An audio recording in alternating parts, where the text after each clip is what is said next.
Hey, everybody. Welcome back to another edition of Small Business Chronicles. We're quickly becoming your Swiss Army knife for everything small business. Whether you're a solopreneur, entrepreneur, growing company, bigger company, our show houses a ton of different things for you.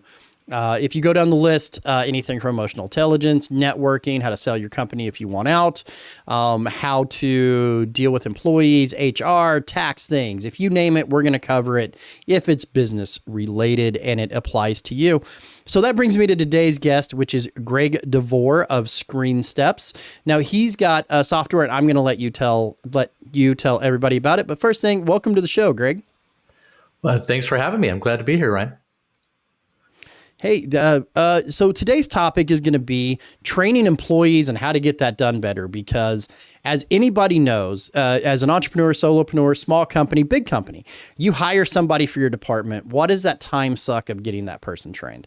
What is that commitment to getting that person to 100% efficiency on that employee? Because you hire people to free up your time. You hire people so you can slow down, you can check your emails, and you can take breaths, and you can move on to the things that you have on your to-do list. But you get that new employee, they don't know what they're doing. So at least for the first 2-3 weeks, you're with them. After that, it's random shotgunning of questions all day long. And you've got a solution for that, correct, sir? We do. Yeah. We work with a lot of companies to solve that problem. And it's really when most organizations that we work with, you might have this, you've got this founder or business owner who knows so much. And now they're starting to take off and they're getting busy. So they hire some additional help, but then they don't really have a strategy in place of how they're going to help that person work independently. And they're operating from a place what we call tribal knowledge. All the knowledge is in their head. So then they think, okay, well, we're just going to document everything. So they'll start documenting things. They write out the procedures or work instructions. But then they find they're still struggling because people aren't really using them, or edge cases come up and they're still coming back with questions. So they're never getting to that point where people are really working independently. They're kind of the knowledge bottleneck in the organization. So what we do is help them look at this through a different lens of not how do we train people, but how do we transfer knowledge more quickly so that people can use it independently. We're not going to teach them everything they need to know. We don't want them to memorize everything. We want them to be able to find what they need and follow it when they need it. And I think that's very important, because you go back a little bit in time, and that's what we wanted. We wanted an employee to know everything. We wanted them to know everything, learn everything, have everything down, and then pass that information along. And that's just not feasible, especially as companies are growing tech. There are more multiple roles in companies. There's more of whatever. So it's kind of like on the internet, you don't know everything, so you have a resource to go find the things that you want to know. So tell us a little bit about what problems you observed to make you, because every invention, every process, every piece of software, there was a problem before we have a solution. So let's start with the problem. Tell us some of your personal experiences about training people that made this aha moment of, okay, I'm going to do this because I just can't do this anymore.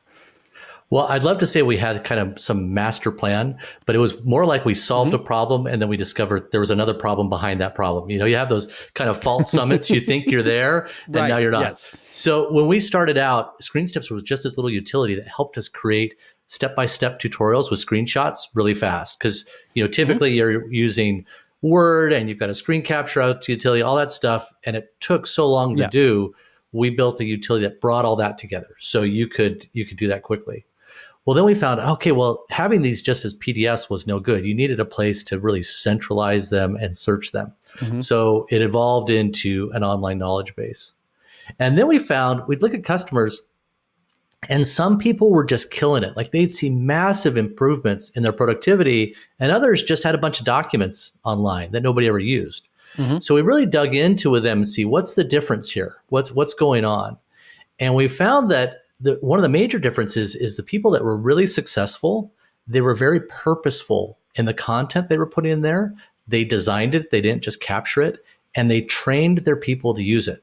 So when they were onboarding someone, they weren't just kind of shooting information at them. It wasn't like they were bringing them into a buffet and saying, you've got to eat everything on the table here. It was, we're going to teach you how to fish. So when you don't know what to do, we don't expect you to remember everything. You're going to go find this and you're going to follow it. So based on that, we built a framework, like a recipe book that companies can use to really build this program, capture their information in the right way so that employees are going to be able to use it independently and not have to go back to that supervisor, that, the owner or the subject matter expert to get bailed out every time they get stuck. And I think that's important because even if we have employee handbooks, we have documentation, we've tried the screen capture thing before, we've done workflow capture, we've done whatever. But if your title's not right, if it's not put in the right place, if it's not organized correctly, then they're still calling you going, hey, Greg, where's that document that tells me how to change the thing for the thing? And you're like, it's in subfolder 8, which you're still answering questions. So having that search function to be able to pull those out, it has to be amazing. Now, I got a question.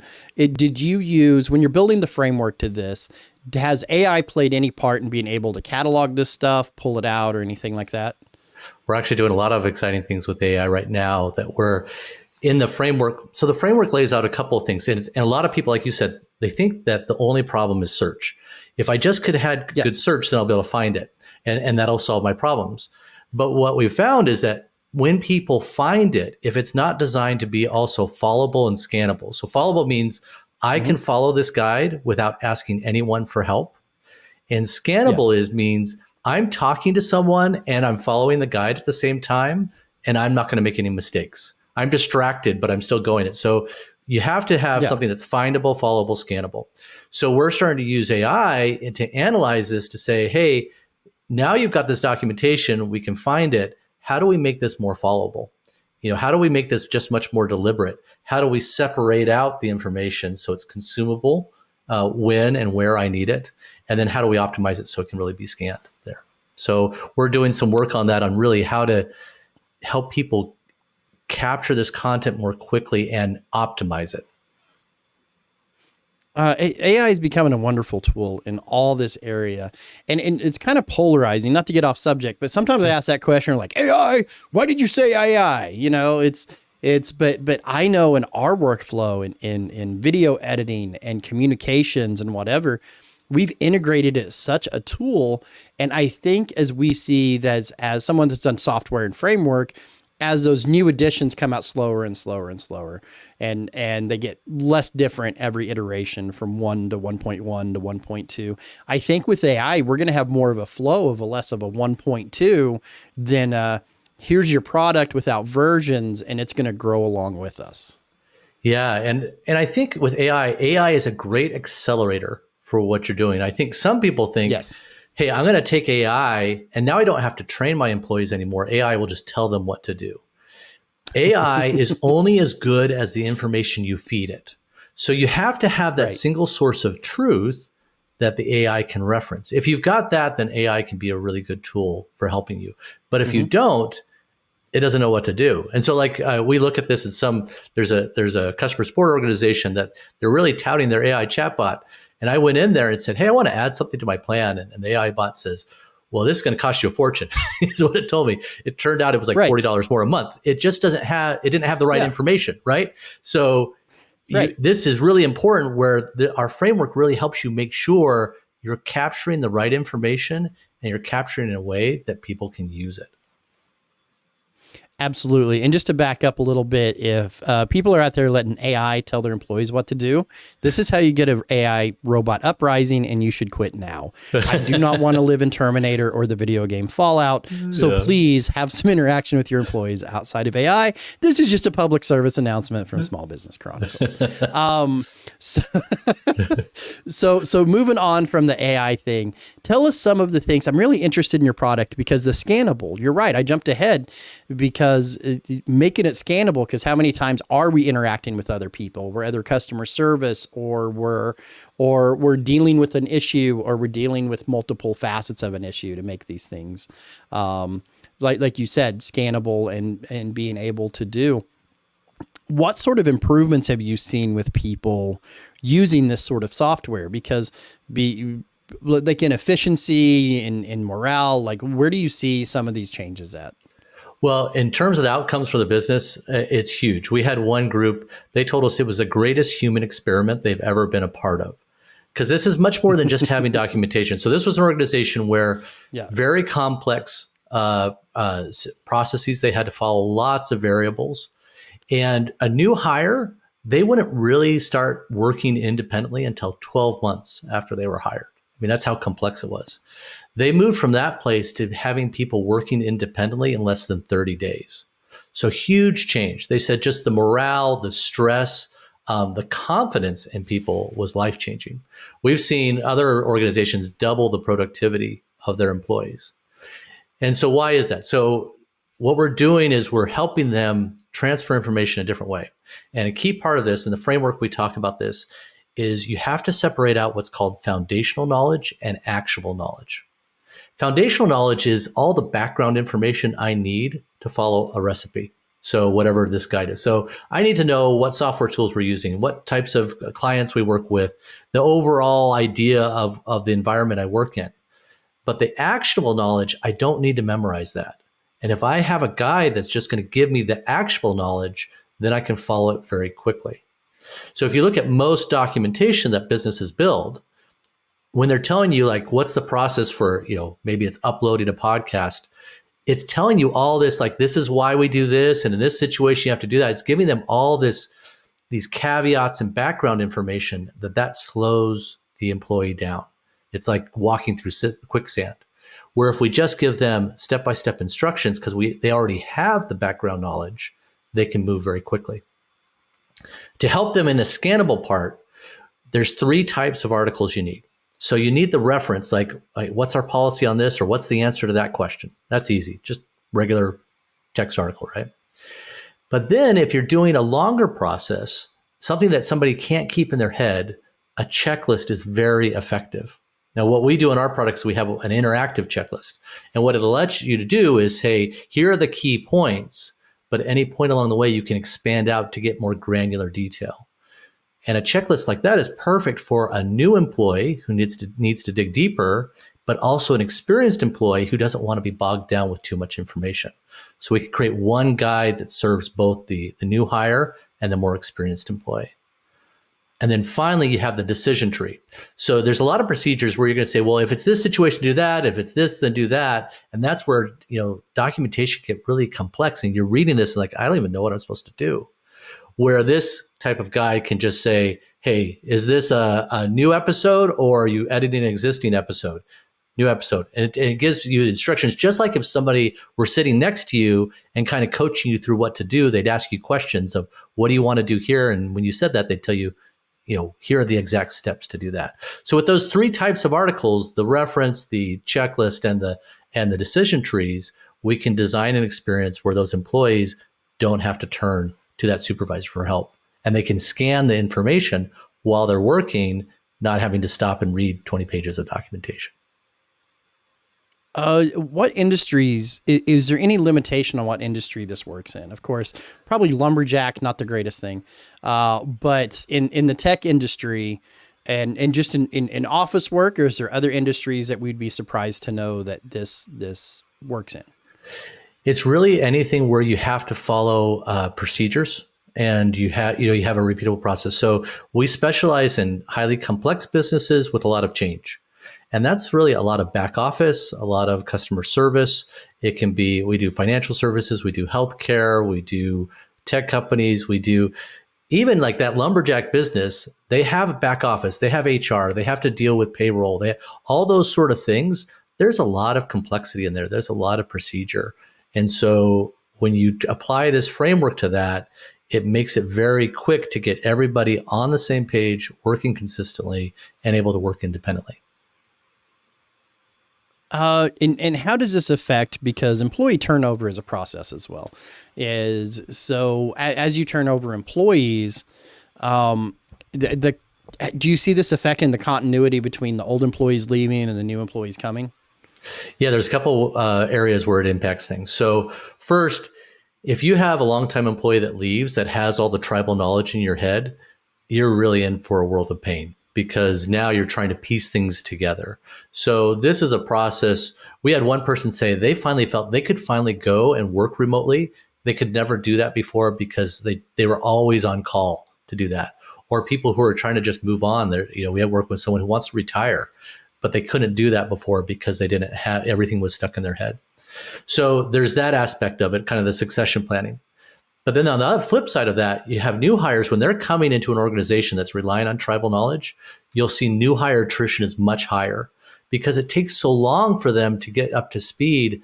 They are feeling they don't have confidence. They feel like they're always doing things wrong. They're always having to ask for help, and they quit. I've talked with organizations where they're quitting, they're going somewhere else where it's much easier to work because they don't want the stress of all the complexity where they're working at. So when you drive down the time it takes for that employee to be confident and working independently, you see that new hire attrition drop. But then if you also have just turnover, so think about this. So maybe we just have regular turnover in the business. If it takes 3, 6, 12 months to onboard that employee, we're not really getting the value out of them until they've been here for a year. Where if we can get that down to 30 days, they're positively impacting the business almost immediately. And so it allows you to hire much more efficiently. All good things. So a couple of my final questions here is, what issues or problems do you see? And this is the most anti-sales question I can ask. Yeah. What problems or issues do you see that this program causes? Like, you implement this, there's never 100% upside to anything. Yeah. So in all due diligence and honesty, what do you see some of the problems that implementing something like this may cause? The very first problem is you find that the business has been doing the same thing differently for a long time. So you might have a procedure and you find out now when you're going to put it in, you're going to make this findable and followable, there's going to be one source of truth, and you find there's disagreement about how we should be doing that. And so it's actually interesting when we do our implementations, that's probably the primary point of friction, is the business hasn't really decided what is our process around this. Everybody's just kind of inventing it on their own. So there's some kind of reconciliation that has to happen there, so you can get to that point that we've got one way of doing this. So it's going to expose that, and that's kind of eye-opening to people. They think that everybody's doing things the same way, but they're really not. The other part of it, you will face sometimes when you implement this, there's some fear involved. They feel like, okay, well, if I get all this knowledge out of my head, what value do I have to the business anymore? I'm just going to be replaced. And we try to help them see that you're still the most knowledgeable person here. We're just going to free you up so that you can spend your time in more valuable activities than just answering questions. But sometimes you have to really help employees see that their value is much beyond just being the person that has all the answers in their head. Because they have all the answers, they can help grow the business and impact it if they can stop wasting all their time constantly having to jump in and fix problems and answer employee questions. And then this last one, this was really interesting. We just had this happen at another organization. Their supervisors, once they went through this process, the frontline workers were able to do so much independently that the supervisors no longer had any work to do. And the fact was, they discovered the supervisors were never supervising.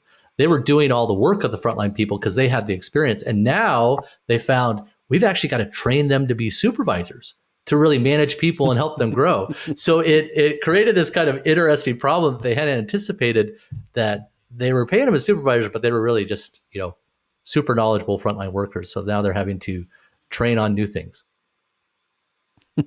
Well, those are positives with negatives, or negatives with positives, however you want to. But I could see how that would cause some discourse in that I do want something one way, you do another, and then we actually materialize a method for it, how that might cause some issue as well. And then I think it's hard. I think it's hard when we're in this weird hiring back and forth phase that you kind of find security where you can get it. And when you're that knowledgeable person and you have to actually put that on paper, I can see how that would make somebody feel that way. But my follow-up to that is, recently I was in that situation of when we started our new company, I was the production guy. Like, I did all production for all shows all the time. And then we start hiring people. And as I get people hired and trained and things off my plate, I find myself going, what do I do? What do I do now? Like how do I function? And then I'm like, oh yeah, that 7-page to-do list that I have over there that I've just given up on, that didn't exist anymore because eventually it was easier to not hurt my feelings and write things on it that I knew would never happen. So I dug that back out, and now I'm growing the company and growing employee production, all these ideas that I have. So it's not just about the hourly to hour production. It's also about company growth. It's also about having freeing up that somebody's not just coming in and checking boxes and getting harassed all day. So I could absolutely see how Screen Steps would do that.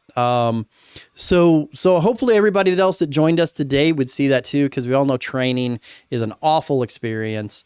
A lot of time, I don't want to say awful, just a tedious, time-consuming, costly experience, which is what I mean by awful.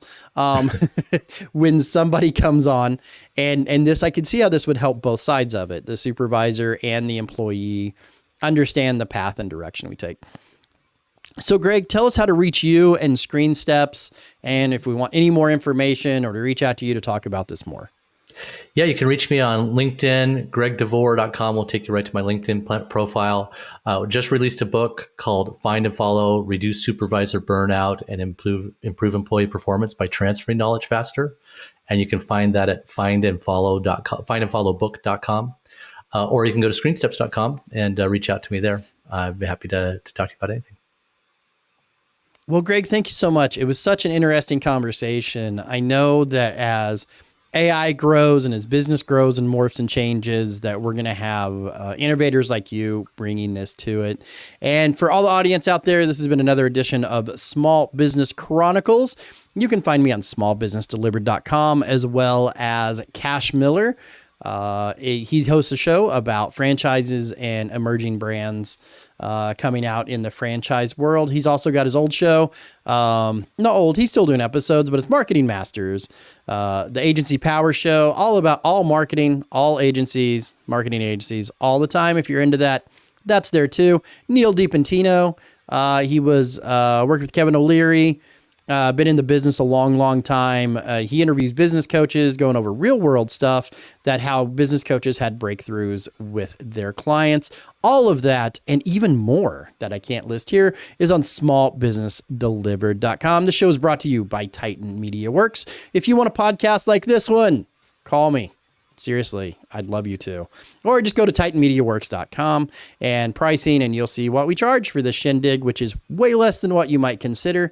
Until next time, thank you, everybody.